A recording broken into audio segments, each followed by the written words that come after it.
Hi, boys and girls. Happy Earth Day.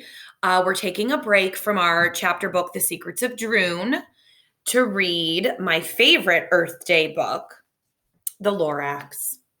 And I want you to think about why I might like this book for Earth Day. Earth Day is where we celebrate our planet and we think about ways that we can take care of it better. And I want you to think about how that's related to the Lorax and what's happening and how we could take care, how they could take care of where they are a little bit better. So I hope you enjoy this. I bet a lot of you have read it before. I love this book. The Lorax by Dr. Seuss.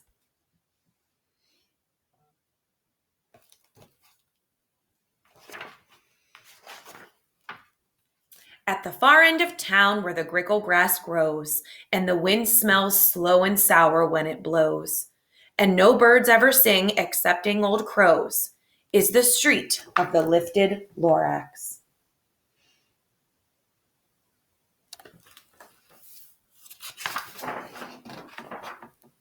And deep in the grickle grass, some people say, if you look deep enough, you can still see today where the Lorax once stood, just as long as it could, before somebody lifted the Lorax away. What was the Lorax? And why was it there? And why is it lifted and taken somewhere? From the far end of town where the grickle grass grows? The old Onceler still lives here. Ask him. He knows.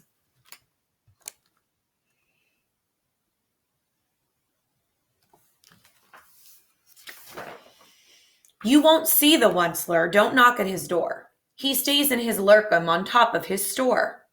He lurks in his lurkum, cold under the roof, where he makes his own clothes out of miff-muffered moof.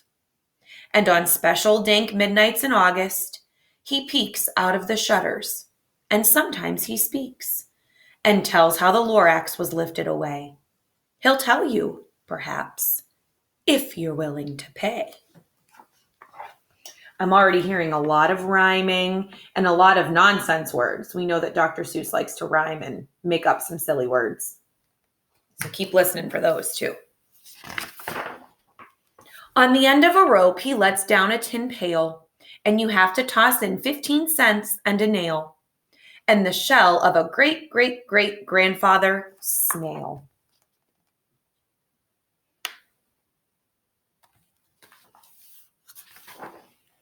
Then he pulls up the pail, makes a most careful count to see if you've paid him the proper amount. Then he hides what you've paid him away in his snub, his secret strange hole in his grevulous glove. Then he grunts, I will call you by whisper-ma-phone, for the secrets I tell you are for your ears alone.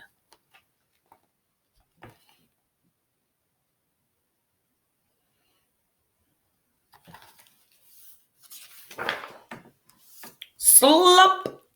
Down slops the whisper-ma-phone to your ear, and the old Onceler's whispers are not very clear, since they have to come down through a snurgly hose, and he sounds as if he had smallish bees up his nose. Now I will tell you, he says with his teeth sounding gray, how the Lorax got lifted and taken away. It's all started way back, such a long, long time back.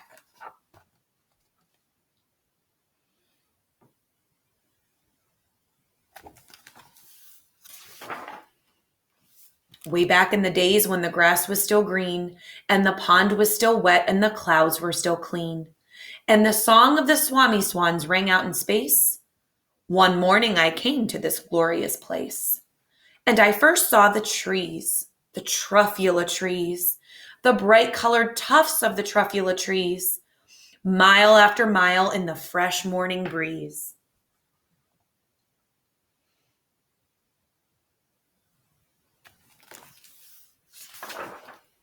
And under the trees I saw brown barbaloots, frisking about in their barbaloot suits, as they played in the shade and ate truffula fruits. From the ripulous pond came the comfortable sound of the humming fish humming while splashing around.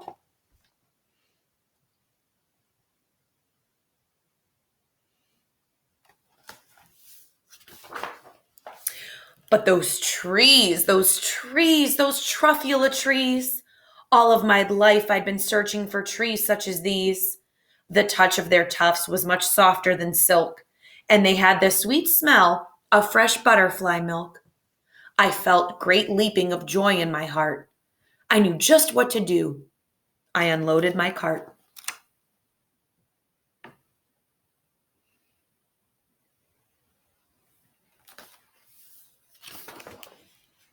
In no time at all, I had built a small shop. Then I chopped down a truffula tree with one chop, and with great skillful skill and with great speedy speed, I took the soft tuft and I knitted a thneed.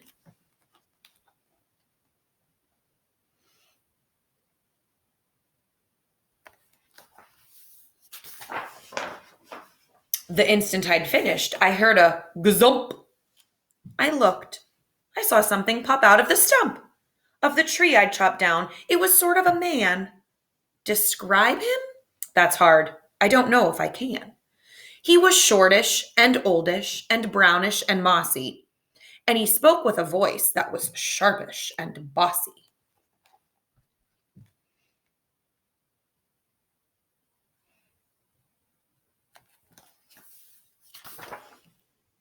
Mister, he said with a sawdusty sneeze, I am the Lorax. I speak for the trees. I speak for the trees have no tongues, and I'm asking you, sir, at the top of my lungs. He was very upset as he shouted and puffed. What's that thing you've made out of my truffula tuft?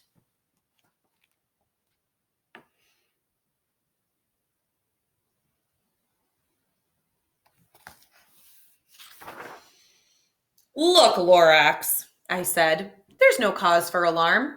I chopped just one tree. I am doing no harm. I'm being quite useful. This thing is a thneed. A thneed's a fine something that all people need. It's a shirt, it's a sock, it's a glove, it's a hat. But it has other uses, yes, far beyond that. You can use it for carpets, for pillows, for sheets, or curtains or covers for bicycle seats. The Lorax said, Sir, you are crazy with greed. There is no one on earth who would buy that full need.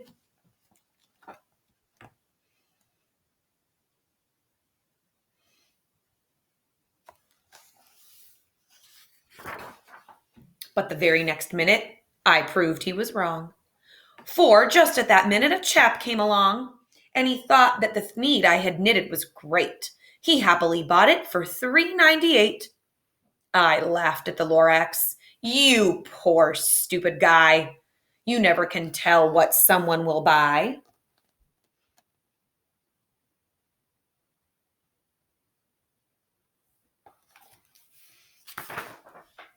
I repeat, cried the Lorax. I speak for the trees. I'm busy, I told him. Shut up, if you please. I rushed across the room and in no time at all built a radio phone. I put in a quick call. I called all my brothers and uncles and aunts, and I said, listen here. Here's a wonderful chance for the whole Onceler family to get mighty rich. Get over here fast. Take the road to North Nitch. Turn left at Weehawken, sharp right at South Stitch.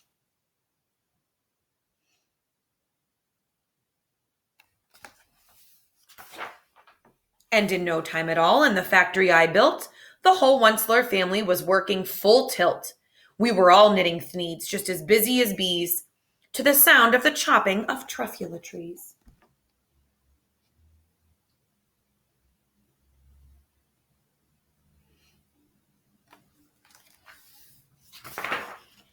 Then, oh baby oh, how my business did grow. Now chopping one tree at a time was too slow. So I quickly invented my super axe hacker, which whacked off 4 truffula trees at one smacker. We were making thneeds 4 times as fast as before.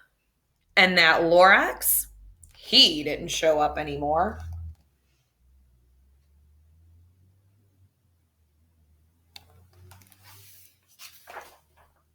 But the next week he knocked on my new office door. He snapped, I'm the Lorax who speaks for the trees, which you seem to be chopping as fast as you please. But I'm also in charge of the brown barbaloots, who played in the shade in their barbaloot suits and happily lived eating truffula fruits. Now, thanks to your hacking my trees to the ground, there's not enough truffula fruit to go round. And my poor barbaloots are all getting the crummies because they have gas and no food in their tummies.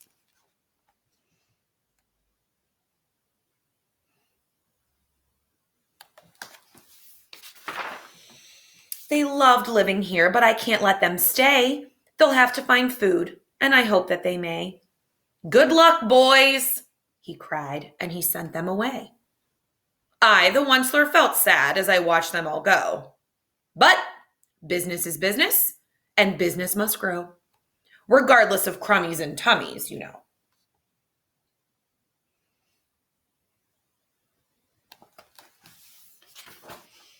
I meant no harm, I most truly did not, but I had to grow bigger, so bigger I got.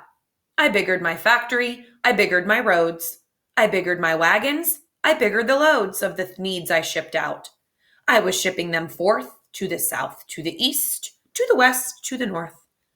I went right on biggering, selling more needs, and I biggered my money, which everyone needs.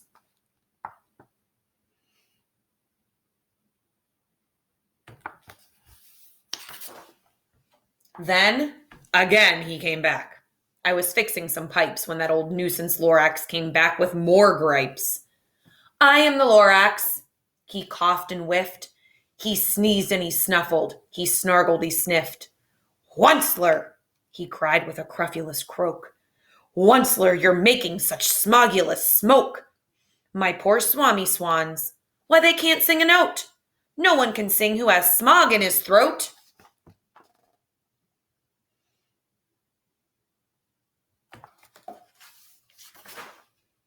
And so, said the Lorax, please pardon my cough.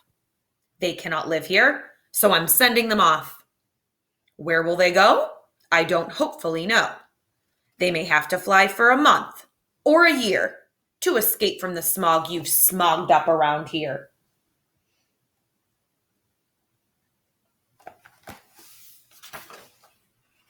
What's more, snapped the Lorax. His dander was up. Let me say a few words about gluppity glup. Your machinery chugs on day and night without stop, making gluppity glup, also schloppity schlop. And what do you do with this leftover goo? I'll show you, you dirty old onceler man, you.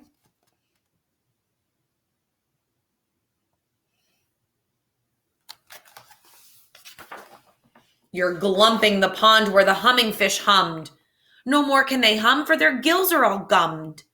So I'm sending them off. Oh, their future is dreary. They'll walk on their fins and get woefully weary in search of some water that isn't so smeary.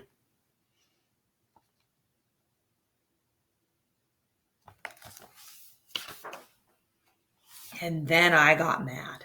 I got terribly mad. I yelled at the Lorax. Now listen here, Dad. All you do is yap yap and say, bad, bad, bad, bad. Well, I have my rights, sir, and I'm telling you, I intend to go on doing just what I do.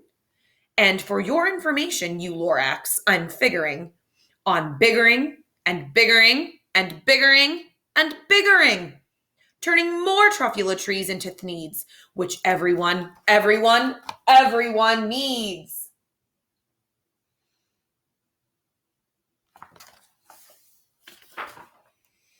And at that very moment, we heard a loud whack. From outside in the fields came a sickening smack of an axe on a tree. Then we heard the tree fall, the very last truffula tree of them all.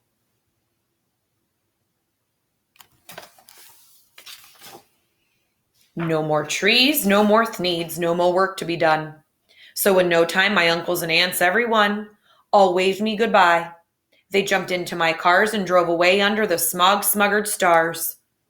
Now all that was left neath the bad-smelling sky was my big empty factory, the Lorax, and I.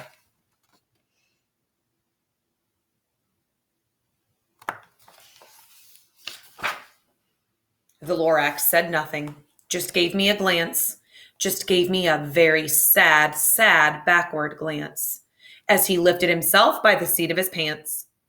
And I'll never forget the grim look on his face when he heisted himself and took leave of this place through a hole in the smog without leaving a trace.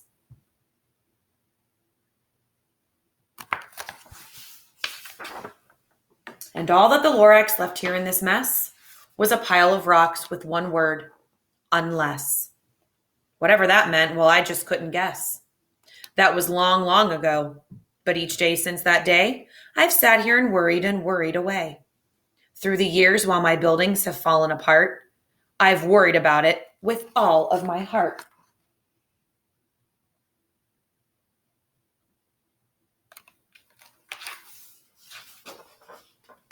But now, says the Onceler, now that you're here, the word of the Lorax seems perfectly clear. Unless someone like you cares a whole awful lot, nothing is going to get better. It's not.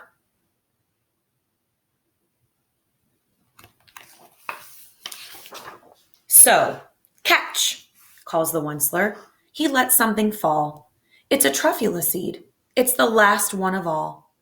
You're in charge of the last of the truffula seeds, and truffula trees are what everyone needs. Plant a new truffula, treat it with care, give it clean water and feed it fresh air. Grow a forest, protect it from axes that hack. Then the Lorax and all of his friends may come back.